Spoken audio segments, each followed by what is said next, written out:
Bonsoir. Merci, merci d'être là. Alors, est-ce qu'il est encore utile de vous présenter l'invité de ce soir avec ses... Si, quand même, on va le faire. Avec ses lunettes bleues et rondes, il passe l'actualité au crible de ses dessins de presse, tous les jours pour le quotidien le soir, chaque semaine pour le magazine Ciné Télé Revue. Il intervient aussi en radio dans la matinale sur la première avec son confrère Nicolas Vado chaque semaine. Donc on peut dire qu'il a de l'entraînement, il en a sous le crayon. Son dernier album, le voici, Le Vrai du Fou, aux éditions Les Arènes, rassemble 300 de ses dessins de presse. Comme Bouli Lanners, il peut dire « Oufti !» Oui, j'ai adapté, voilà, je viens de Liège, quand même. C'est un plaisir donc ce soir d'accueillir Pierre Kroll à Bruxelles, à la Maison de la Francité, donc pour cette conférence. Comment garder son crayon belge affûté, j'en perds mes mots, pour décortiquer l'actualité. Bonsoir Pierre Kroll. Bonsoir. Voilà, et ben je vous laisse. Déjà, on entame. Ah ouais, comme ça, pas direct dans le vif du sujet. Bon, eh bien, je vous remercie beaucoup de votre invitation ce soir et je me remercie de l'avoir accepté. Non, je veux. C'est pour m'excuser parce que j'ai beaucoup de choses en ce moment. Le mois de décembre, c'est un peu le coup de feu dans mon métier. Un album qui sort, des médias, et puis des spectacles. On en parlera peut-être un peu aussi, que j'ai pas tout à fait fini d'écrire, c'est vous dire. Je m'étais dit, qu'est-ce que c'est encore ce truc? Pourquoi j'ai dit oui?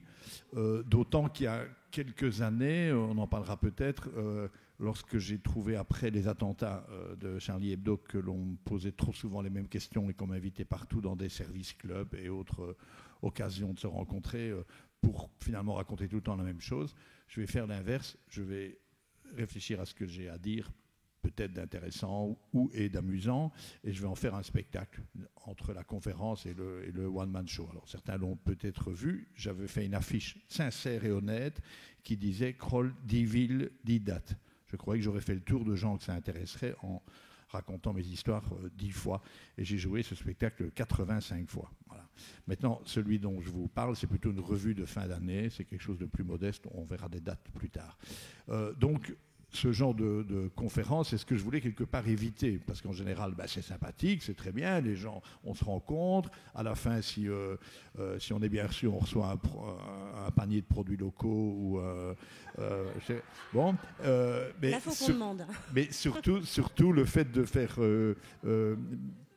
payer les gens pour venir dans une salle de spectacle, venir voir les choses comme un spectacle, eh bien, ça vous assure que vous venez avec des gens qui sont à moitié conquis, mais en même temps exigeants, et il faut faire quelque chose de vraiment mis en scène, etc. etc. C'est tout ce que je n'ai donc pas fait aujourd'hui. Mais j'ai accepté franchement, avec beaucoup de plaisir, cette invitation, parce qu'elle était originale.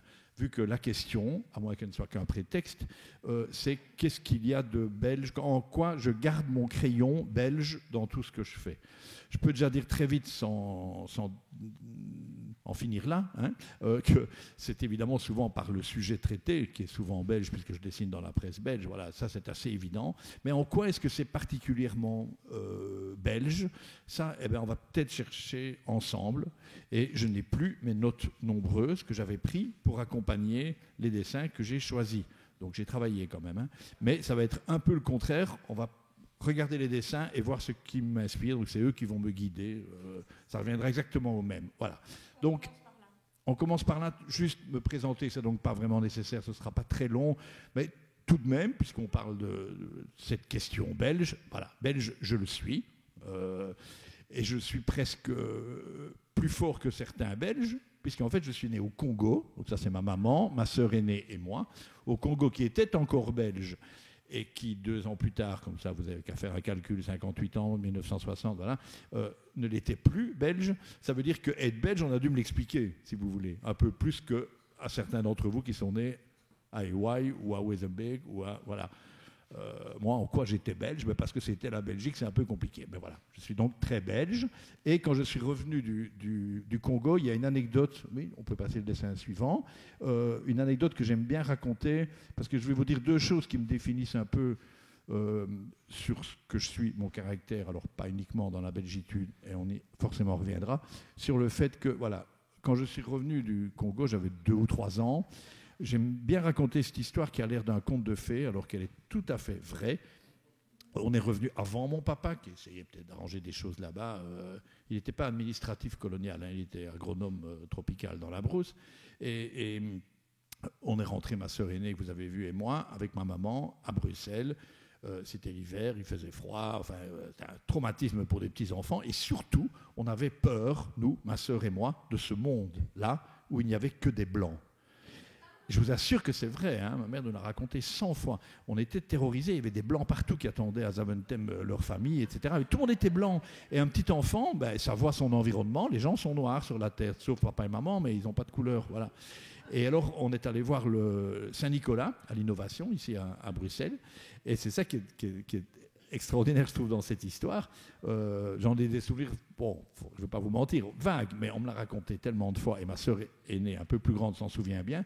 On avait peur de voir Saint-Nicolas. Tous les petits-enfants ont un peu peur. Est-ce que j'ai été assez sage? Qu'est-ce qu'il va me dire, Saint-Nicolas, etc. Mais nous, on avait peur parce que tout le monde était blanc. Et lui était très blanc, Saint-Nicolas. Et à côté de lui, il y avait un noir, le père Fouettard. Et ce n'était pas un déguisé maquillé, c'était un Congolais qu'on avait mis là-bas. Et donc ma sœur me prend par la main et on va se réfugier dans les mollets du père Fouettard. Et elle me dit, je vous assure que c'est vrai, en lingala, on lui dit Mbotende Konangai, oui, je peux encore le dire, bonjour toi, protège-nous de cette espèce de... Voilà. Et je trouve que l'histoire est tellement symbolique du fait que un enfant, ça naît avec ce qu'il voit d'abord. Et pour nous, les gentils, c'était les Noirs. C'est eux qui ressemblaient à tous les gens qu'on connaissait. Et les Blancs, on s'en méfiait. Voilà, c'est l'histoire à l'envers. Vous imaginez ce pauvre Fouettard qui a dû être obligé, ça je ne me souviens pas, mais de nous dire non, le méchant, c'est moi. Le gentil, c'est l'autre monsieur. Voilà, il a dû dire un truc comme ça. Voilà. Une autre petite chose, alors on peut faire 1 heure, mais je vais accélérer, qui me caractérise, c'est que mes parents, que je viens de vous évoquer, ont cette particularité, ils ont vécu toute leur vie ensemble. Ma maman vit toujours, je l'ai vue cet après-midi, elle est quand même très âgée dans une maison de retraite, elle ne va pas si bien que ça, mais mon papa est mort il y a 10 ans. Eh bien, ma mère est toujours catholique pratiquante. Pas bigote, mais voilà, croyant, d'une croyance facile, si vous voulez. Voilà. Et mon père, pas militant laïque, pas engagé contre quoi que ce soit, mais a tout le temps dit, tout ça c'est des carabistouilles, et ne mettez pas un pied dans une église. Donc j'ai fait, moi et mes sœurs, j'ai eu une autre sœur après, on a fait nos communions par exemple, on avait les plus belles photos d'enfants sortant des communions, puisque mon père attendait dehors. Il ne rentrait pas dans l'église, il attendait que ça se termine, hop, il prenait les photos, voilà. Et toute mon enfance a été comme ça, balancée entre un père laïque, on va dire, athée, je crois que c'est athée, j'ai dit que je ne serais pas trop long sur ces questions-là, pas que ça dure, mais je me souviens que je lui avais demandé un jour, est-ce que tu n'es pas plutôt agnostique, papa? Je devais avoir 15-16 ans, là, je fais l'intellectuel ou quoi. Et il m'a répondu un truc du genre, ça c'est des mots inventés par les couillons qui ne savent pas trancher la question. Voilà. Donc mon père était un athée. Mais mes parents n'en discutaient jamais. Et moi, ça a balancé toute mon enfance parce qu'on m'a mis dans des écoles catholiques, puis on alternait les écoles communales laïques. On m'a mis pour le secondaire dans l'Athénée, je suis donc liégeois, de Liégeun laïque, mais en même temps au scout catholique. En même temps, tout le temps, j'ai été balancé entre les deux. Voilà. Ça vous explique peut-être le personnage bizarre que je suis, mais du coup, assez à corde avec tout le monde. Parce que donc, quand on me demandait si j'étais croyant, moi, quand j'étais petit, c'était comme me demander si je préférais mon papa ou ma maman. Et vous savez que c'est la question la plus méchante. Voilà. Donc j'ai été belge, très vite intégré. J'ai retrouvé ce dessin assez récent pour ceux qui essayent d'être belges beaucoup plus tard. Il faut apprendre toutes les choses qui sont là. Je les ai quand même appris tout petit. Voilà. Donc on en revient à la belgitude. J'ai trouvé aussi ce dessin de gens qui essayent de devenir belges beaucoup plus tard. Voilà. Pour la française, c'est Bernard Arnault, il y a quelques années, qui a voulu être belge. Je crois qu'il a renoncé. L'intérêt était peut-être financier, le renoncement ne l'était pas. C'est trop difficile d'apprendre tout ce qui nous caractérise. Alors maintenant, on va parler de mon métier, quand même, de dessinateur. Petit détour par l'humanité tout entière. Le dessin, c'est pas liégeois, c'est un truc qui existe depuis très longtemps. Et j'ai une affection particulière pour ce dessin-là. Alors, le dessin de presse, ce que je pratique, lui, a une histoire plus récente. Forcément, c'est l'histoire de la presse. Et j'aime montrer, par exemple, il y en a beaucoup pour montrer l'évolution, mais ce dessin qui date de la Révolution française, le début des journaux en France, parce qu'il illustre bien tout ce que le dessin de presse peut apporter, à savoir qu'il résume une question politique fondamentale et qui va faire toute la révolution.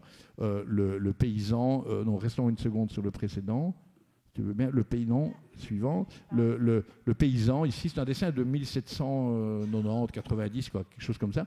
Le paysan doit supporter la noblesse et le clergé, qui eux ne foutent rien, ne travaillent pas, ne produisent rien. Et j'aime bien montrer ça parce qu'à l'époque, les gens en France sont pour la plupart analphabètes, en fait. La plupart des gens ne savent pas lire. Donc ça explique la raison de la Révolution par un simple dessin. On pourra en montrer plein d'autres. Alors l'histoire de la caricature en Belgique, oui, je vais vite, il y a un très beau cas, on a un bon client, comme on dit, en Belgique, aux alentours de 1900, c'est Léopold II. Léopold II, il y a des centaines de caricatures de lui. Alors, qu'est-ce que c'est un bon client? Évidemment, c'est quelqu'un de facile à dessiner, avec sa grande barbe, là, on le reconnaît, mais aussi, il y a tout le temps quelque chose à en dire.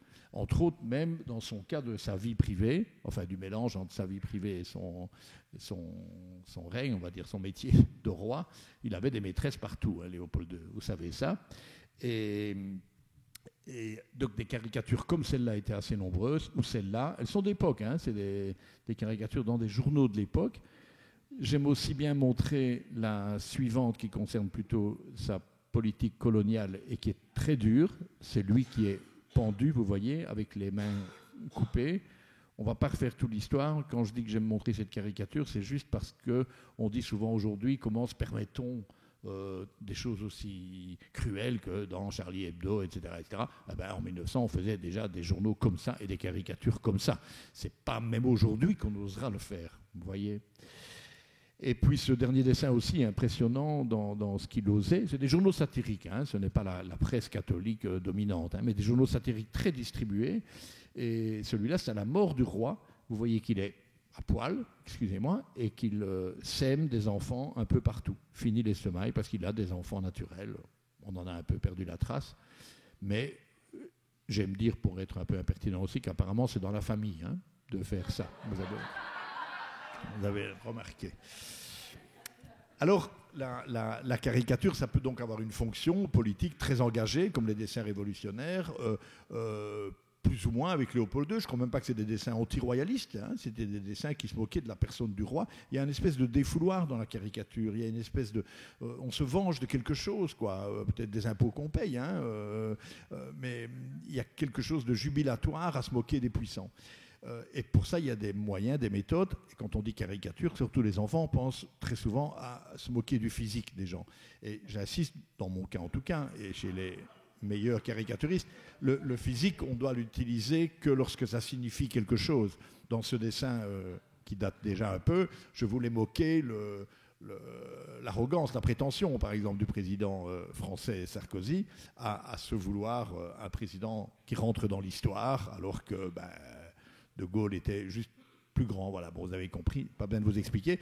En Belgique, pour revenir à mon crayon belge, je vais essayer d'employer l'expression plusieurs fois, en quoi mon crayon est belge, c'est la même chose dans ce dessin, par exemple, de Maggie de Bloch. Beaucoup de gens me disent, comment est-ce que vous pouvez vous moquer de Maggie de Bloch et tout. J'ai trop de petites anecdotes à vous raconter, ça va prendre 3 heures. C'est que Maggie de Bloch, je l'ai rencontrée. On en a une quand même.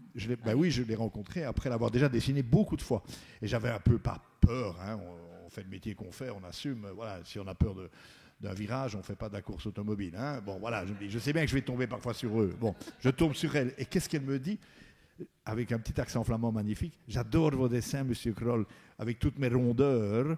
Et vous n'oubliez jamais mes petites boucles d'oreilles. Je vous jure que c'est ce qu'elle m'a dit. Et après, je ne les ai plus jamais oubliées. Chaque fois, je la fais comme ça. Et non, mais je mets des boucles d'oreilles. Elle le verra, voilà. Mais donc, vous voyez ce que je veux dire par ce dessin. Le physique de Maggie de Bloch est utilisé dans le dessin pour dire ce qu'est sa politique de l'immigration à l'époque. Alors, toujours pour faire assez vite, et pas une conférence, pas un cours sur l'histoire de la caricature, et rechercher chaque fois ce qu'il y a de belge dans mon travail, on va quand même évoquer l'histoire de Charlie Hebdo, donc pas l'histoire du journal, juste l'histoire de l'attentat. Donc vous savez, il y a eu des caricatures dans un journal danois il y a longtemps du prophète. On peut en parler, de la manière dont ça s'est passé, tout passons. C'est déjà bien après que Charlie Hebdo les a... enfin, c'est juste après qu'il les a publiés, mais c'est bien après que les frères Kouachi sont allés se venger, ont été venger le prophète plutôt, en tuant les 6 dessinateurs et d'autres personnes à Charlie Hebdo. Les dessinateurs, je les connaissais tous personnellement, à des degrés divers. Certains, Wolinski, Cabu, étaient mes aînés, c'est ceux qui m'avaient donné de faire ce métier, mais je les avais rencontrés, donc avec une espèce d'admiration professionnelle comme ça, et d'autres, en particulier Tinius, je le connaissais bien, on était allés ensemble en voyage jusqu'en Colombie pour parler du métier, etc. Donc j'ai perdu, on va dire, des amis, des proches, c'était un vrai séisme, et dans la profession, et mondialement. Donc il fallait aussi que je fasse mon métier de dessinateur, et que je dessine là-dessus dans mon journal. Alors, je me suis surtout rappelé que je suis belge. Donc, vous voyez, j'essaie de m'en tenir à l'objet de la conférence. Le crayon, en quoi il est belge. Et j'ai fait, moi, ce dessin le lendemain, dans le journal Le Soir. Le dessin suivant, oui. Voilà, c'est un pastiche du tableau de Magritte. Pourquoi j'ai pensé à ce tableau? Parce que d'abord, je me suis dit, qu'est-ce que je vais dessiner, moi? La tête du prophète. Oui, d'accord, mais je ne crois pas que mon journal la voudra ce jour-là. Je ne l'ai jamais fait. Comme je dis toujours, c'était pas par... On m'a posé des questions après. Hein. Pourquoi est-ce que vous continuerez à dessiner le prophète? Je dis, je ne l'avais jamais fait. Mais pourquoi? Vous aviez peur? Je dis non, mais il n'a jamais participé aux négociations d'un gouvernement fédéral, il n'a jamais été ministre de la région wallonne. Est-ce que vous voulez que j'en foute, moi, de ce prophète? Je ne l'avais pas dessiné, parce que je ne l'avais pas dessiné, c'est tout. Je ne vais pas le faire exprès, sauf si je cherche une forme d'euthanasie active. Mais bon, donc eh ben, ce jour-là, ce n'est pas par peur, c'est que c'est très intellectuel, ce dessin. Je me suis dit, je suis belge. Tous les dessinateurs du monde entier vont dessiner sur ce sujet-là. Tant pis si le mien n'est pas compris partout, on verra qu'il est belge. Et ce tableau est très connu de Magritte, ceci n'est pas une pipe. Donc, il y avait 4 moyens de parodier le tableau ce jour-là, pour ce que j'avais à dire. Soit je dessine le prophète Mahomet, et j'ai écrit en dessous, ceci n'est pas Mahomet. Ça, c'est ce qu'il y a de plus proche de Magritte, si on peut dire. Voilà. Je ne suis pas sûr que nos amis là-bas auraient compris la question. Ça restait un peu dangereux, puis c'était un peu trop facile. Ou bien le prophète, et ceci n'est pas Mahomet. Une façon de dire, voilà, je voulais dessiner, mais ce n'est pas vraiment lui que je veux dessiner. Ou bien, rien dans le tableau, et ceci est le prophète Mahomet. C'est une façon de dire, je sais qu'il existe, mais je respecte cet interdit, je ne le représente pas. Ou bien le dernier que vous avez vu, qui était le tableau vide, avec ceci n'est pas Mahomet. Une façon de dire, moi c'est super trouille, hein, je ne veux aucun ennui. Ou bien une façon de dire, je ne sais pas comment il faut parler de cette histoire. Réfléchissez-y vous-même. Les philosophes ont un mot compliqué pour ça, c'est aporétique, c'est-à-dire la question reste ouverte et on se la repose sans cesse si on regarde l'histoire. C'est tout ça et tout simplement ça que dit mon dessin. J'en ai fait des plus drôles après. Et à propos du tableau de Magritte, donc toujours à la recherche de ce qu'il y a de belge dans mon crayon, je l'utilise souvent et ceci est une des rares cartes postales que je vends, mais elle se vend bien au musée de la bande dessinée parce que beaucoup de touristes se sentent concernés et comprennent quand même pas encore, après, ce qu'il y a de belge dedans. Alors, puisqu'on évoque évidemment avec Charlie Hebdo cette grande question du blasphème, du sacré, j'en parlerai demain dans un colloque à l'Université de Liège sur les extrémismes, mais j'ai une petite anecdote qui montre de façon pas du tout comparable, hein, vraiment très anecdotique et très bébête, le même fonctionnement, la même question. C'est l'histoire de cette affiche. Un jour, le musée du masque et du carnaval à Binche me contacte pour me demander une affiche pour une exposition, pas pour le carnaval, hein, pour une exposition sur les détournements du masque, non pas du masque, du Gilles de Binche, de l'image du Gilles de Binche dans différents autres médias, dans la publicité, dans le cinéma, dans la caricature, etc. Donc je pense détournement de l'image, qu'est-ce que je pourrais bien faire? Et puis je pense au côté iconique là, du Gilles, et comment ça, le nom de l'exposition, le Gilles sans dessus-dessous, c'est eux qui l'avaient trouvé. Donc je me dis que sans dessus-dessous, je pourrais mettre le Gilles à l'envers, on verrait ses plumes autrement, quoi. Bon. Et plutôt que de le mettre à l'envers, je le laisse à l'endroit. Et je pense à Marilyn Monroe sur la bouche d'aération du métro à New York dans le film 7 ans de réflexion, avec ce vent qui lui fait lever sa jupe si on levait les plumes. Voilà. Je trouve ça juste bête, un petit peu impertinent, un peu inattendu, et c'est bien un détournement. Ça a fait un tollé, vous imaginez pas. À Binge, ce truc, l'affiche a été imprimée, donc c'est quelque part une vraie censure. Elle n'a pas été refusée par le musée, qui ont trouvé que c'était juste, mais par le bourgmestre et les échevins qui ont dit jamais les Binchois n'accepteront de voir ça, parce qu'il y a un truc qui ne va pas du tout dans ce dessin, il y a un interdit complet. Je dis parfois en riant, c'est qu'il n'y a pas de métro à Binge, mais c'est pas le problème, non, c'est que les Gilles ne peuvent pas être des femmes, ou les femmes ne peuvent pas être Gilles. Et ça fait débat souvent, évidemment. Et donc on pense que je veux provoquer ce débat avec ce dessin. Ben, je le provoque, mais involontairement, enfin, et puis il n'est pas si grave. Et donc après, je me suis permis ce petit dessin, parce que beaucoup de Gilles étaient beaucoup moins coincés que ça. J'ai été invité à faire le carnaval, je l'ai fait vraiment de 5h du matin jusqu'à très tard, avec des Gilles de Binge. Et quand le bourgmestre me disait venez à l'hôtel de ville, je dis non, je reste avec les Gilles. Il paraît qu'ils n'aiment pas. Eh bien, tout se passait très bien. Voilà. Donc, ce qu'il y a aussi de forcément belge dans mon crayon, c'est toutes les références.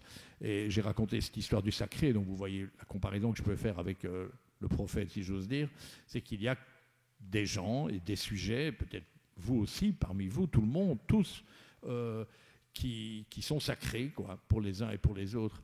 Mon ami Éric de Beuquelard, prêtre, m'a un jour dit, c'est pas la religion n'a pas de problème avec l'humour a du problème avec le sacré. Et il y a toujours des choses qui sont sacrées pour certains. Si vous êtes très supporter d'un club de foot, ben vous aurez un humour assez limité sur ce club-là. Voilà. Donc, transition pour dire... Dans mes dessins, je convoque, on va dire ça comment, des choses souvent que tous les Belges connaissent. Et je parle bien de dessins qui sont faits en Belgique pour les Belges, hein, pas pour ailleurs. Donc ça, c'est pas fait pour les Français, c'est fait dans un journal belge. Mais on s'amuse en tant que Belge parce qu'on a compris qu'on se dit, putain, si on pouvait un petit peu rabattre le caquet de ce coq-là, on serait tellement content. C'était l'occasion de je ne sais plus quel match, qu'on a sans doute perdu d'ailleurs, mais avec des manières de jouer scandaleuses des Français. Alors, même chose, un dessin, c'est vraiment très... Ah oui, non, je l'évoque là-dedans parce que le football en lui-même est dans mon crayon belge, vu qu'on vient de connaître la Coupe du Monde de rugby en France, dont on a beaucoup parlé. En Belgique, j'en ai forcément moins parlé, sauf quand même dans ce petit dessin où une madame trouve ça très chouette. C'est dans Ciné Télé Revue, elle trouve que le rugby, c'est très bien. J'ai rien compris du tout à comment on joue à ça, mais putain, c'est vraiment bien. Donc voilà, un dessinateur belge s'y connaît en football, ne s'y connaît pas en rugby. C'est tout ce que je veux vous dire. Convocation d'images belges aussi, dessin tout récent avec la sortie du film Napoléon, qui est contesté, vous savez, sur ses vérités historiques et tout. J'ai juste imaginé, mais s'il revenait en Belgique, parce que le film est anglais, pour les Français, on ne pense pas à nous. Quand même qu'il a régné sur la Belgique. Il a régné un peu sur la Belgique, oui, quelques années, bien sûr. Il en a fait des départements.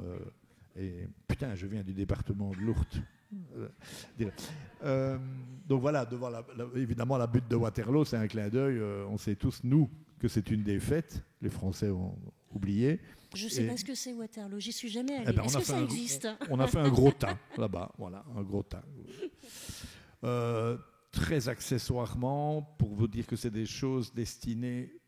Je vous parle que de choses qui sont des clichés de la Belgique, mais à usage interne, en somme. Évidemment, ils peuvent jouer aussi à l'extérieur. Par exemple, on ne va pas lire tout, mais c'était une planche qu'on m'a retrouvée, je l'avais oublié il y a longtemps, sur les Italiens de Belgique. Les Italiens de Belgique, ils sont parmi les étendards de la Belgique, parce qu'on a régulièrement des joueurs de football italo-belges, c'était Enzo Schifo, je crois, à l'époque, etc., qui sont parfois les meilleurs de notre équipe. On a les meilleurs chanteurs belges, à part Jacques Brel, à peu près le seul, sont en fait des chanteurs italo-belges. Sandra Kim est la seule à avoir gagné l'Eurovision. Salvatore Adamo ne va pas très bien ces jours-ci, mais vous savez comme il est iconique en Belgique, et passons sur Frédéric François et tous les autres. Donc voilà, on fait venir des mineurs, et puis ils nous gagnent l'Eurovision, voilà, pour le faire façon caricaturale. Ou ils deviennent Premier ministre, parce que je vois Elio Di Rupo dans mon dessin aussi.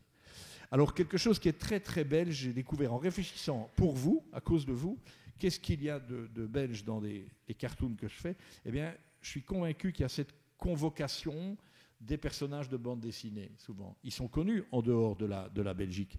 Mais les Français jouent beaucoup moins souvent à ça. Mon ami Plantu utilise parfois Tintin dans ses dessins, parce que c'est très connu. Mais moi, et je crois certains confrères belges, on a souvent recours à l'image, au cliché que représente un personnage de BD connu, parce qu'il va gagner du temps dans ce qu'on veut vous dire, ou nous dire à nous entre Belges. Par exemple, ce dessin est tout récent, quand après l'acte terroriste contre 2 supporters suédois, là, on a appris qu'on était quand même fort nuls. Hein. Ça arrive quand même souvent. Je sais bien qu'on a beaucoup d'autodérision et qu'on dit que c'est pas si grave. Parfois, je suis quand même honteux d'être belge. Ça m'arrive aussi entre nous.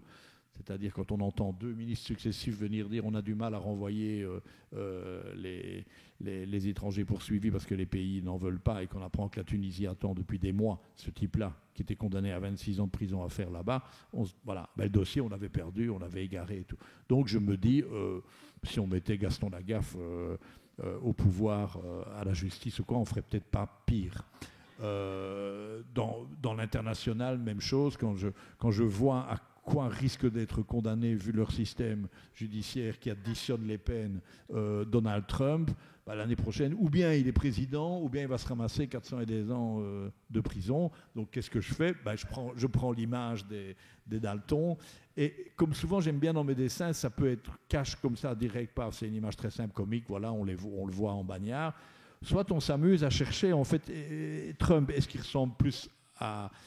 Est-ce qu'il est bête comme Avril, ou est-ce qu'il est méchant comme Joe? Vous voyez, en BD, on peut creuser après dans l'image. Les Schtroumpfs, ici, je les utilise pour parler de l'époque en général. C'est pas de la Belgique en particulier. On devrait réinventer des nouveaux Schtroumpfs aujourd'hui. Il y aurait peut-être le radicalisé, la fémène, le gilet jaune, etc. Ce n'est pas belge, mais les Schtroumpfs sont belges. Donc c'est ça que je veux vous dire, c'est mon crayon pour ça est belge. Et alors évidemment Tintin, et ça inévitablement ça arrive souvent, on reparle maintenant pour de tristes raisons de Sophie Wilmès, quand elle était première ministre, elle n'est pas restée tellement longtemps, elle a fait le voyage au Congo. Tous les premiers ministres doivent un jour ou l'autre faire leur voyage au Congo. Donc j'ai imaginé tout de suite une parodie de la couverture de Tintin au Congo. Plus récemment, le roi Philippe a fait aussi son voyage obligé quelque part, pour aller d'ailleurs présenter les excuses, enfin exprimer ses regrets par rapport au Congo. Eh bien, quand je fais ce dessin, c'est une référence. Tous les Belges, s'ils n'ont pas lu attentivement, ont bien vu des cases de Tintin, et donc se souviennent de Tintin au Congo. Donc c'est une utilisation de ça. À ce sujet d'ailleurs, Tintin est tellement emblématique de la Belgique que moi j'ai un projet rentré que je ne dis à peu près qu'à vous, parce que je n'aurais pas le temps de le faire. Non, mais c'est vrai, c'est parce que je suis sûr que c'est une idée de génie. Mais j'aurais pas le temps de la faire. Vous savez qu'on détourne les personnages de BD. Enfin, on a tout inventé pour continuer à faire du fric sur les personnages de BD qui se vendaient bien. On va dire ça comme ça. Hein. Gaston Lagaffe vient de sortir la semaine dernière, vraiment comme un facsimilé à l'ancienne. Le dessinateur est formidable. Il a réussi à redessiner vraiment Gaston dans son époque et tout. Mais c'est du faux Gaston, puisque Franquin est mort. On a inventé le petit Spirou pour inventer d'autres histoires de Spirou. Corto Maltese est ressorti dessiné par un autre. Moi, je ne suis pas radicalement contre ça. Personnellement, je ne vois pas pourquoi on n'invente pas des nouveaux personnages et tout le temps devoir faire vivre des morts, quoi. Ou alors qu'on les laisse comme ils sont censés être aujourd'hui. Et moi, le Tintin que depuis 10 ans, j'aimerais faire revivre, que j'ai fait dans un de mes albums pendant juste 6 pages, c'est un Tintin qui aurait aujourd'hui, vous savez, on compte l'âge des personnages un peu bêtement en BD. C'est quand il est apparu dans le journal. Bon, Tintin, il va fêter ses 90 ans bientôt. Eh bien, à 90 ans, il y a encore des gens qui sont très comment il s'appelle, Hugo Frey, il chante toujours. Hein, il en a 92, 93. Bon. Donc Tintin, moi j'imagine qu'il vit toujours. Il vit à Moulinsart, avec beaucoup d'argent, puisqu'il y a un Anglais qui s'en occupe fort bien. Et j'avais imaginé en 6 pages qu'il allait Moi, j'avais imaginé qu'il était invité par le... J'avais vieilli tous les personnages de Tintin qu'on peut vieillir. Donc, le petit Abdallah, vous savez, ce petit gamin de merde, là, qui était le fils de l'émir du Kémed, ben, il est devenu l'émir du Kémed dans mon histoire, et il organise la Coupe du Monde de football. C'était référence au Qatar. Et il veut inviter Tintin. Tintin voudrait y aller, et il va trouver le capitaine Haddock, mais lui, il a Alzheimer, il est dans une maison de retraite, ça ne va plus du tout. Il va même, dans mon histoire, je ne vais pas tout vous montrer, sur la tombe du professeur Tournesol. Enfin, voilà, c'est un peu triste, mais en même temps, c'est gai. Et j'imaginais que si Tintin existait aujourd'hui, il serait étonné de ce qu'on lui reproche. Et j'ai parlé avec Nick Rodwell, hein, on s'est déjà vu, donc le propriétaire des droits, enfin, c'est la femme d'Hergé, Fanny Rodwell, qui en est propriétaire, mais il est l'époux. Et c'est lui qui les gère.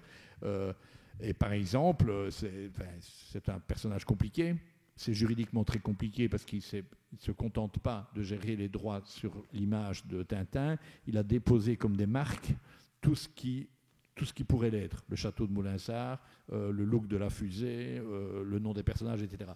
Donc il faut passer par son autorisation pour dessiner le moindre petit détail en fait, d'un dessin, sinon il a de quoi faire un procès. Et je lui ai montré ce dessin-là, et il m'a dit... je lui ai dit, vous voyez ce que je veux dire, quoi, Tintin, il n'est pas au courant, parce que je lui ai dit, pour être très simple, j'aimais bien l'image de lui dire, vous savez, monsieur Nick Rodwell, vous savez, la seule personne à qui on n'a pas demandé si Tintin au Congo était raciste, ben c'est à Tintin. Moi, je voudrais bien que Tintin réponde ça. Et je lui montre un petit dessin où Tintin lit Tintin au Congo et dit à un black... c'est vrai que je vous prenais un peu pour des enfants quand même, mais c'était l'époque. Elodie, ça n'excuse pas tout. Bon, et ça renvoie à la question. Et donc ceci, c'est tout ce qu'on reproche à Tintin. Je reste bien sur l'objet quand même de notre conférence. La Belgique, la belgitude, voilà, on reproche à Tintin tout ce qui est maintenant à reprocher à une génération. Je ne sais pas, une forme d'antisémitisme, pas assez de féminisme, etc., etc. Et donc, Tintin, quelque part, représente bien la Belgique et à travers mes dessins, c'est pour ça que je m'en servirai souvent. Alors tout ça montre qu'on est donc un pays, quand même, les Belges, qui ne se prennent pas trop au sérieux, parce que là, je viens de vous dire que je convoquais les images de bande dessinée dans des dessins parfois sérieux. Ben, on est allé jusqu'à en faire des passeports chez nous. Moi, je ne l'ai pas encore. Je ne sais pas si vous avez le nouveau passeport belge. Dedans, en filigrane, dedans, on a choisi, alors en France, ils auraient mis, je ne sais pas, le château de Versailles, celui de Chenonceau, celui de je ne sais pas quoi. Nous, on a mis Lucky Luke, Tintin, les Schtroumpfs, etc. Dans nos passeports, 12 dessins, vous êtes peut-être un peu loin pour le lire, mais j'imaginais ce que ça donne, l'image de la Belgique à l'étranger, où voilà, dans chaque pays, on se demande, mais qu'est-ce que c'est que ces trucs-là? Je ne sais pas le lire là comme ça, mais voilà. Moi, j'aime bien ce genre de choses. On assume. Voilà, c'est vraiment typiquement belge. Donc, ce que je fais autant que les passeports. Alors, elle y a fait allusion, la française de la soirée. Je dis qu'on ne se prend pas tellement au sérieux. Dernière anecdote de la Belgique qui ne se prend pas au sérieux, c'est Bouli Lanners, effectivement. Bon, il va chercher un César en France. D'ailleurs, il a 3 Magritte en Belgique, un César en France. Hein. Le taux de change, ça existe encore là-bas. Mais bon. Et alors, Bouli, je le connais bien, je suis liégeois aussi, et c'est tellement amusant le fait qu'il arrive un peu timide, il n'a pas l'air comme ça, mais enfin, il est quand même impressionné d'aller chercher ce prix. Et puis, qu'est-ce qui sort comme ça tout d'un coup il n'est pas oufti, il n'a pas dit. Nous, on l'a tous entendu, putain. Parce qu'à Liège, on connaît le mot, mais il ne l'a pas dit. Il a dit putain. Je m'adaptais. Il dit mais oufti veut putain, dire je viens de putain Liège en wallon, si on peut dire ça. Enfin, voilà. Et donc, il a dit putain, je viens de Liège quand même. Et alors, ce que je trouve étonnant là-dedans, c'est l'autodérision qu'on peut avoir à Liège. Et je dis bien à Liège, là, et pas qu'en Belgique. Parce que Virginie Efira, elle a eu un Magritte aussi à côté, un César, peut-être 2. Elle n'a pas dit, allez, je viens que de Bruxelles, moi. Parce que les Bruxellois auraient dit, alors quoi, ça te dérange de venir de Bruxelles, hein, pour qui tu te prends, etc. Tandis qu'à Liège, on a tous dit, oh Bouli, oui, t'as raison. Bon, voilà, c'est un peu étrange, mais voilà, je voulais vous le montrer parce qu'on a beaucoup parlé de la Belgique de cette façon-là. Alors la Belgique, comment est-ce qu'on en parle à l'étranger? Et de nouveau, c'est pourtant un dessin à destination des Belges. Mais j'avais relevé quelques erreurs. Moi, je n'ai pas le dessin grand sous les yeux, mais vraiment authentique. Hein. Vous voyez comment la Belgique est pour du vrai dans le premier dessin. Comment la Flandre en rêve, c'est quand même de bouffer Bruxelles. comment elle est vue par TF1, c'est vrai, j'avais vu cette erreur-là sur TF1, sur une chaîne hollandaise, ils avaient fait encore plus gros, une très très grosse erreur. Éric Zemmour, dont on parlait plus à l'époque que maintenant, a employé cette phrase-là, c'est la RDA de la France, je ne sais pas pourquoi. Et puis, comme elle est vécue, alors c'est exprès assez compliqué. Comment elle est vue en Afrique, c'est le Congo. Le Congo, moi j'y vais quelques fois, c'est quand même, c'est pas la réplique de la Belgique, hein, c'est 80 fois plus grand, mais ça reste une Belgique au Congo, si on peut, en Afrique, une Belgique en Afrique, si on peut dire. Et puis, comme elle est vraiment, quand on doit l'expliquer, alors, plein de ratures. Allez-y, plein de ratures. Et puis, comme elle est vue par un Chinois, par exemple, elle n'existe même pas. Il n'y a d'ailleurs pas que les Chinois, hein, parce qu'on oublie parfois que la Belgique, tout compris, ça fait moins que Paris et son arrondissement. Hein. Mais enfin, ça... Alors, de nouveau, je vous parle bien. Je n'ai pas l'impression, il y en a, j'espère, peut-être, des Français, mais je ne suis pas en train de vendre la Belgique à l'étranger. Hein, je parle bien entre Belges, comment je vous parle de notre Belgique à nous. Et ce dessin, quand je le montre en spectacle, il fait toujours rire en Belgique. Je dis que je vais montrer ça ailleurs pour faire comprendre très rapidement que, voilà, chez nous, on a aussi le nord, le sud. Le nord est plus riche que le sud, et on a une capitale un peu au milieu. Voilà. Mais on n'est pas l'Italie. Alors, il y a encore deux gros points qui font vraiment la Belgique, les conflits communautaires et le roi. Si vous me trouvez trop long, il faudra me le dire. Parce que le conflit communautaire, vous connaissez tous. Il n'y a qu'un dessin que je n'ai pas repris ici dedans, que j'ai fait quelques fois, c'est cette fameuse expression, justement, le communautaire revient au galop. Vous avez déjà entendu ça? Il me semble que depuis que je suis tout petit, j'entends dire ça, moi. Et je ne comprenais pas, hein, qu'est-ce que ça veut dire, le communautaire revient au galop?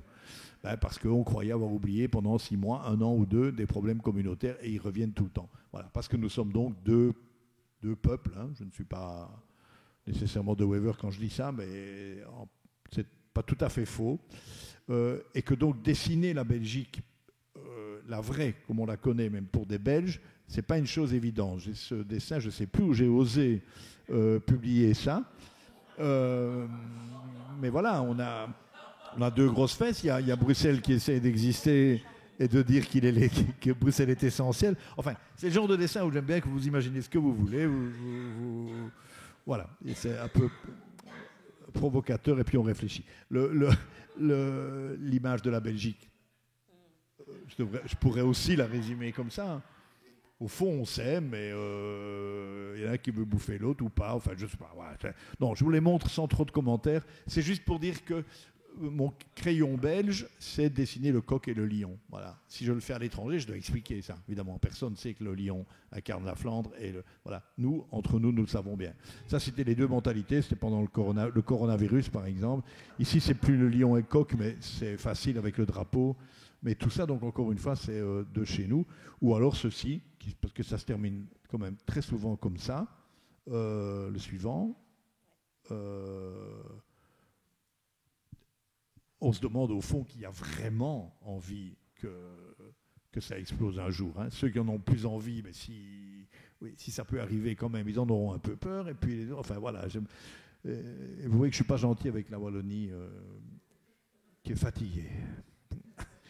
Alors donc, on n'est pas encore à la séparation de ce pays, même si on en parle parfois, mais il bloque, il cale souvent. Et des dessins de ce genre-là, j'en ai fait beaucoup. Là, c'était sans doute pour marquer ce jour-là, 101 jours de négociation pour un gouvernement fédéral. Vous savez qu'on est allé jusqu'à 450 et quelques.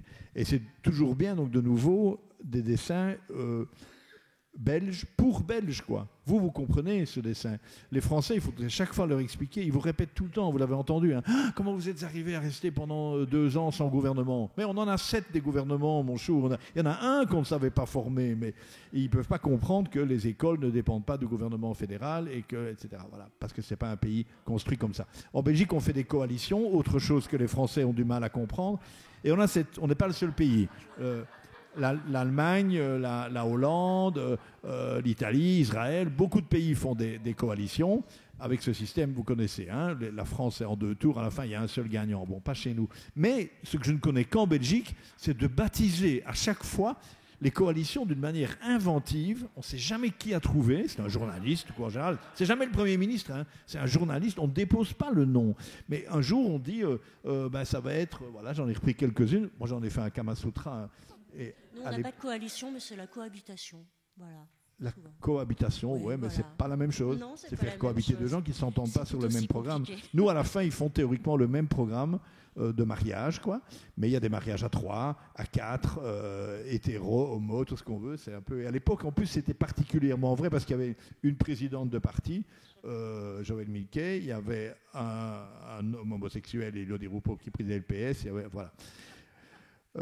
Et maintenant, le dernier gouvernement, vous savez, on l'appelle Vivaldi, donc ça on n'arrête pas à trouver ça, parce que là, on ne pouvait pas trouver une couleur, c'était pas arc-en-ciel, c'était compliqué, parce qu'on a inventé la suédoise, par exemple, c'était compliqué, c'est parce qu'il y avait le jaune du parti NVA, et le jaune avec le bleu du MR, ça faisait jaune et bleu, mais il y avait des catholiques dedans, donc ça faisait une croix. On s'est dit, oh, mais ça, c'est le drapeau suédois, il y a une croix catholique, elle n'est pas catholique en Suède, mais enfin, et il y a du jaune et il y a du bleu.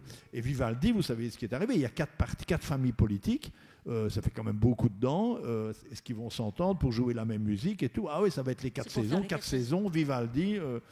Moi j'ai dit on aurait pu l'appeler Pizza aussi, mais... Et alors, inutile de vous dire qu'on vote dans 7 mois, je crois, et que donc on est reparti, et que nous, de nouveau, mon crayon est belge, on connaît les mêmes histoires. Celle-là, elle a 10 ans, c'est un dessin qui a 10 ans, c'est 2013. On va sans doute reconnaître un peu la même chose. Beaucoup de nationalisme en Flandre, pour en faire quoi, on verra, et un peu de lassitude en Wallonie. Voilà. Je ne sais pas si un jour on assistera à ça, si ce sera ce roi-là ou pas, je ne sais pas. Et donc, on va faire une transition vers le roi. En tout cas, tous les 14 juillet, je me sens bien, le 21 juillet, je me sens bien obligé de faire un dessin.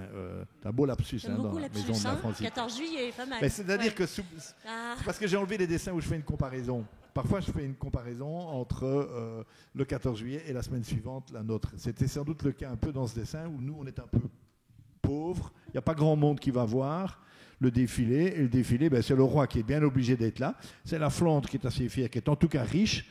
La Wallonie qui est pauvre et Bruxelles qui essaie d'exister. Et ça, c'est plus récent, c'est la famille royale, puisque nous en avons une, qui, il y a 2 ans, là, je crois, était très différente. Sur les bottes, c'est parce qu'il y avait eu les inondations. Et il y avait tout d'un coup, alors que pendant 20 ans, son père a dit qu'il n'en était pas le père, tout d'un coup, il y a Delphine qui est... Alors, elle se tenait vraiment très près du roi, pour montrer qu'elle était là. Franchement... Enfin, voilà, c'était... Et alors que la future reine, elle défilait parmi les soldats. Alors quand je vous parle, je le redis, de dessins belges à destination des Belges, c'est parfois le même que je peux montrer à l'étranger pour raconter la Belgique, mais parfois aussi, sans prétention, vous, ça vous arrive aussi, on doit expliquer la Belgique aux Belges. Et par exemple, expliquer que nous avons une monarchie en Belgique, mais que le roi n'a aucun pouvoir. Alors on me dit oui mais il a un pouvoir d'influence, oui la plus belle qu'on me dit parfois c'est oui mais le roi a quand même du pouvoir, regarde il a refusé de signer la loi sur l'avortement.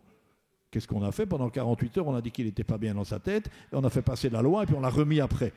Il était prêt à abdiquer lui, mais on s'est dit ça va être trop compliqué, on va trouver une loi qui va justifier qu'il ne peut pas le faire pendant un moment. Et donc le roi, c'est réellement, mais il a quand même du pouvoir, il a des bonnes relations, il peut influencer des choses, c'est sûr, mais il est avant tout, en Belgique, un outil dans la caisse à outils d'un gouvernement. Moi, ça m'amuse toujours, il fait 2 discours par an, un à destination de la nation pour nous souhaiter joyeux Noël, bonne année, etc., comme dans ce dessin-là, et un autre au corps constitué. Mais vous savez que ces discours, si c'est lui qui les écrit, sont de toute façon relus mot à mot par le Premier ministre, soit c'est quelqu'un qui les écrit pour lui, soit c'est le Premier ministre. Et à la fin de la première année du gouvernement Di Rupo, le roi a commencé son discours devant les corps constitués, comme ça, en félicitant Elio Di Rupo pour le travail d'1 an. Alors, il n'y a peut-être que moi, mais moi, ça me fait rire parce que c'était écrit par lui.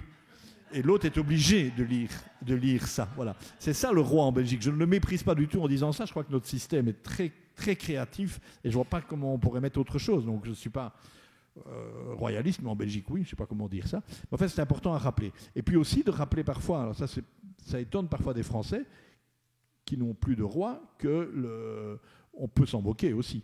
Parce que moi, j'avais un rapport très particulier avec le roi. Je vais faire une toute petite parenthèse. Il y a quand même des Français. Un là.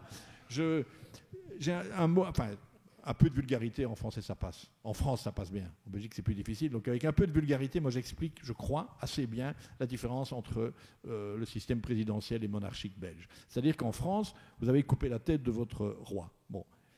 Donc, voilà, il n'y a plus personne sur le trône. Donc, tout le monde veut s'emparer de ce trône. Et on se bat très violemment pour y aller, chaque fois. C'est les campagnes électorales, c'est la République, pour monter sur le trône. Bon. En Belgique, je sais que ce n'est pas la même époque, ce n'est pas de la même manière et tout, bien sûr, c'est à la limite d'une comparaison caricaturale. Mais en Belgique, on a laissé le roi sur le trône, mais on lui a coupé les couilles. Voilà. C'est-à-dire qu'en fait, il ne peut rien dire, il ne peut rien faire, il doit le faire en 2 langues, il est contrôlé par tout le monde, il est là. Mais la place est occupée, donc personne ne peut, en Belgique, prétendre devenir le chef de l'État. Ça, c'est réglé, c'est comme ça, ce sera le fils ou la fille du suivant, c'est tout. Et démerdez-vous entre-temps. Donc le pouvoir en Belgique, il est dans les partis politiques. En France, il est à l'Élysée, je crois que c'est évident. Mais voilà, et donc on peut se moquer quelquefois du roi. Et puis alors, je fais très vite tous des sujets qui pourraient tous être des sujets de conférence à eux seuls, mais le métier de dessinateur de presse dans une monarchie constitutionnelle, c'est amusant, puisqu'au fond, c'est comparé souvent au fou du roi. Et moi, j'ai eu ce rapport particulier avec le roi Albert, donc le précédent, le père de Philippe, c'est que je l'avais dessiné quand il est devenu roi, en robe de chambre et en pantoufles, la première fois que je le dessine. Pourquoi ? Parce que ce monsieur ne croyait pas régner, c'était le frère de Baudouin. On pensait que c'est le fils d'Albert qui prendrait. Voilà. Baudouin est mort un peu trop jeune, subitement, on va chercher son frère. C'est d'ailleurs très amusant dans les mémoires, parce que de Jean-Luc Dehaene qui le raconte, et puis d'autres, enfin, c'est qu'en fait, il s'y attendait tellement peu qu'il en tremblait, le jour où il a prêté serment, et il paraît qu'il a demandé à sa femme Paola, c'est là qu'elle a fait passer un deal concernant Delphine, il a demandé à sa sœur Joséphine Charlotte, qui était grande duchesse du Luxembourg, mais qu'est-ce que je fais ? Et sa sœur lui a dit, mais tu le sais bien, ce que tu fais, tu deviens un roi maintenant, on te le dit depuis que tu es tout petit, on te le dit que c'est toi. Oh là là, ça l'arrangeait vraiment pas. Et donc moi je l'avais dessiné en robe de chambre, en pantoufles, et puis après ça a pris un autre sens, parce que ce roi, donc objet dans une caisse à outils, les politiques s'en sont souvent servis, Elio Di Rupo, mais avant lui Verhofstadt et Jean-Luc Dehaene, on allait même le chercher dans sa maison dans le sud de la France, là, à Grasse, pour venir, soi-disant, résoudre les crises. Bon, en fait, on l'amène, et il dit ce qu'on lui a dit, ce qu'on va lui dire de dire. Mais il le faisait très très bien, Albert. C'était le notaire quoi, du pays. Et donc j'ai continué à le dessiner tout le temps en robe de chambre. Et ce que vous avez vu là, l'image avant, c'est que c'était devenu quand même très, très populaire, cette représentation du roi. Lui le savait. J'ai appris après qu'il aimait beaucoup mes dessins, je vais vous dire pourquoi. Mais ça, par exemple, c'est la dernière sortie officielle qu'il a fait avant son abdication. Il est allé à Eupen, parce qu'on va moins souvent là, évidemment, on va en Flandre, en Wallonie, etc. Donc il s'est dit la dernière fois, pour dire au revoir aux Belges, je le ferai à Eupen. Et quand il est allé là, il était reçu, il y en avait plus que ceux-là, par des gens déguisés. Et ce n'est pas le carnaval, c'est pas du tout l'époque. Il était habillé comme je caricaturais le roi, en robe de chambre, avec une couronne en carton et des pantoufles. Et le roi est sorti de sa voiture et est allé directement vers eux en disant « Oh, moi !» Voilà. Je vous assure, c'est vrai. Moi, je l'ai rencontré 3 fois. Bon, c'est trop long si je vous raconte. Mais surtout, le plus fort, c'est pas ce que lui m'a dit.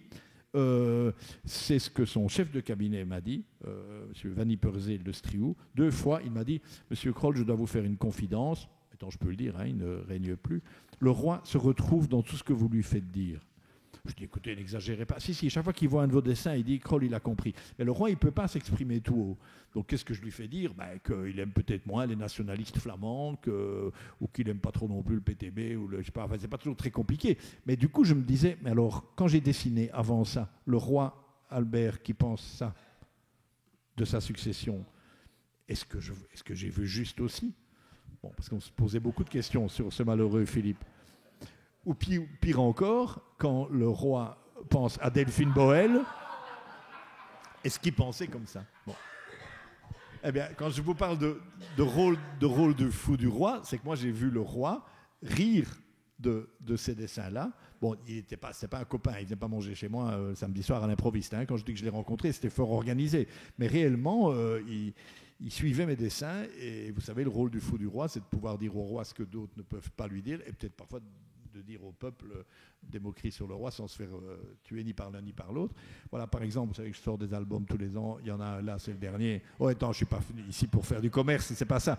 Mais il y a quelques années, c'était celui-là avec Delphine Boel. On voyait beaucoup de Femen, et donc j'avais dessiné Delphine en Femen, qui elle revendique qu'elle est la fille du roi. Et c'est un autre disque.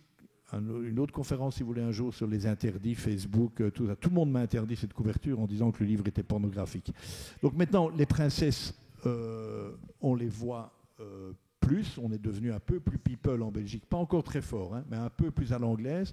On a un dessin assez récent avec la nouvelle princesse Delphine, qui, elle, se permet quand même plus de liberté. Elle est à Tomorrowland, là-bas, pendant que l'autre, et c'était vrai, hein, cet été-là, alors que l'autre fait des manœuvres...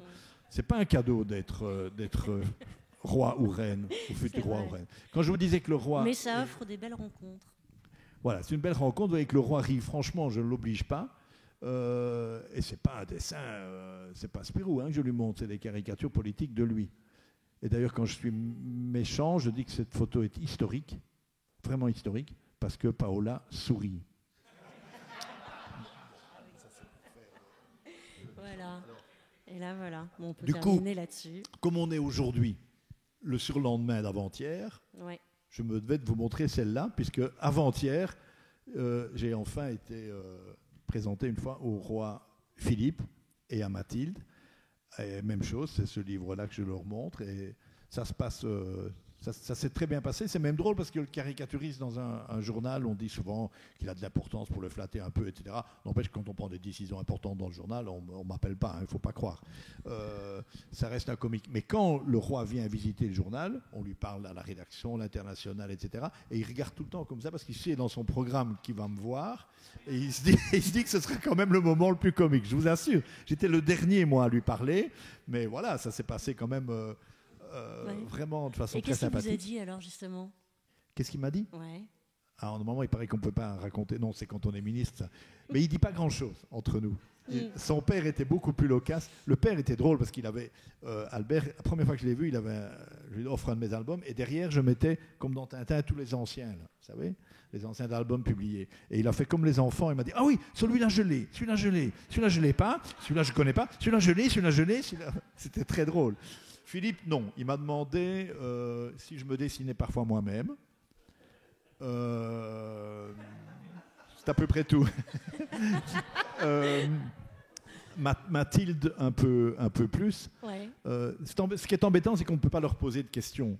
Donc, si vous en posez pas, la discussion est plus courte, quoi. Donc, j'ai un peu monologué sur le métier de dessinateur et la difficulté aujourd'hui de le faire. Et Mathilde, quand même... Il y a un moment où elle rit, c'est parce que je lui ai offert l'original d'un dessin qui est publié dedans, que j'avais fait pour Ciné Télé Revue, c'était au mois de mars ou au mois de mai de l'année dernière. Elle est allée visiter, donc c'est ce dessin-là, je vous montre. Elle est allée visiter la tombe de Toutankhamon, je ne sais quel temps, avec sa fille, tout juste 100 ans après que la reine Elisabeth, l'arrière-grand-mère d'Elisabeth, était allée le voir à l'ouverture. Donc la suite du dessin, c'est ça.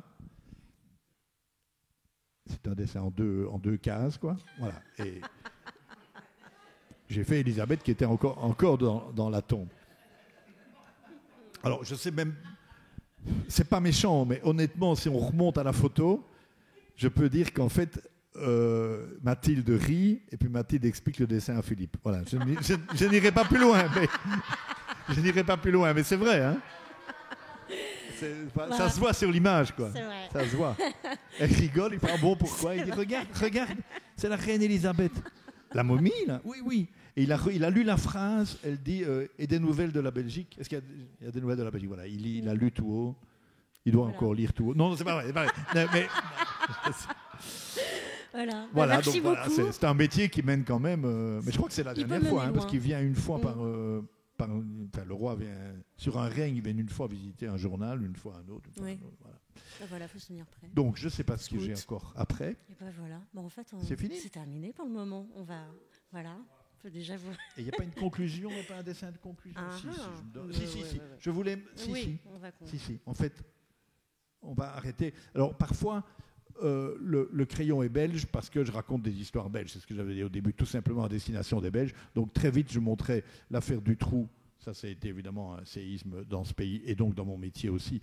Et j'ai pu m'en sortir en dessinant, en rencontrant les parents. Oui, ça c'est un peu en désordre. Hein. Ça je dessine souvent les antiennes, on dit, les choses qui ne s'arrangent jamais, évidemment, en Belgique. Donc de nouveau, ça c'est un crayon belge, c'est-à-dire qu'on a une connivence. On sait entre nous que le nucléaire, on en parle depuis longtemps. On sait entre nous que les échafaudages ont 40 ans déjà. Et que moi j'ai imaginé qu'on classe à un moment les échafaudages, quoi. Ils deviennent aussi célèbres que le monument lui-même. Je ne voudrais pas qu'on les enlève. Et alors aussi parfois, ce qui est belge dans mon dessin, c'est une légitimité qu'on a en Belgique quand même à parler de certaines choses. Je crois que sur le conflit israélo-palestinien, sur la guerre en Ukraine, je ne sais pas quoi, on n'est pas le pays le plus important. Mais au Congo, nous gardons une certaine importance, on garde une certaine connaissance de ce pays. Et par exemple, ce dessin, on va voter dans moins d'un mois au Congo. Celui-ci, c'est lors de précédentes élections. Et je sais que quand je dessine au Congo, par exemple, mes dessins circulent partout au Congo. C'est qui est toujours assez amusant à apprendre, ce qui n'est pas le cas dans d'autres pays. Donc, voilà en quoi mon dessin, en quoi mon crayon est belge. Il y en a 26, donc c'est vrai que c'est beaucoup. Oui. Hein? Voilà. Et au présidentiel, les législatives, c'est des centaines de partis, des centaines. Et donc, comme on avait commencé par Saint-Nicolas, pour essayer que ce soit bouclé, je termine par un dessin. Alors, ce n'est pas particulièrement belge. Si, Saint-Nicolas est belge. Hein. Saint-Nicolas est belge. Mais voilà, je veux suivre notre époque, quoi. Peut-être tout ce débat sur le racisme et tout m'énerve un peu. Si on disait franchement qu'ils vivent ensemble, et voilà, c'est leur droit et leur choix. Et un tout dernier, parce qu'il est publié aujourd'hui. Voilà, c'est peut-être pas le meilleur, mais comme ça, c'est frais du jour. Je trouve qu'il est trop bavard, mon dessin. Oui, je me critique moi-même, mais il est... j'ai eu un petit bonheur j'ai regardé ce que j'avais déjà fait, j'ai des archives. Hein. J'ai déjà fait 120 dessins à la Saint-Nicolas. Il n'y a pas 120 ans que je dessine, mais bon, sur Saint-Nicolas. Et je me dis, qu'est-ce que je peux encore faire, Saint-Nicolas, avec le père Fouettard, etc.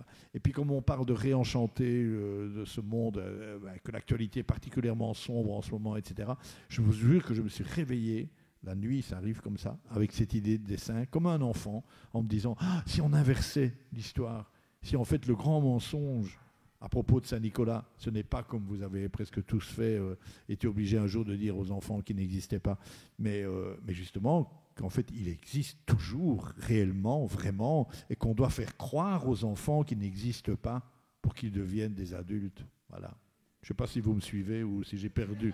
Si j'ai perdu tout le monde, mais c'est là-dessus que je voulais finir. Voilà. Non, vous nous avez et surtout, j'aurais dû le dire dès le début, mais c'est peut-être trop tard, en heure. Non. J'attendais beaucoup plutôt des échanges avec vous. Ils arrivent là. Sincèrement. Mais ils arrivent là, justement, les échanges. Voilà, c'est bien. Merci.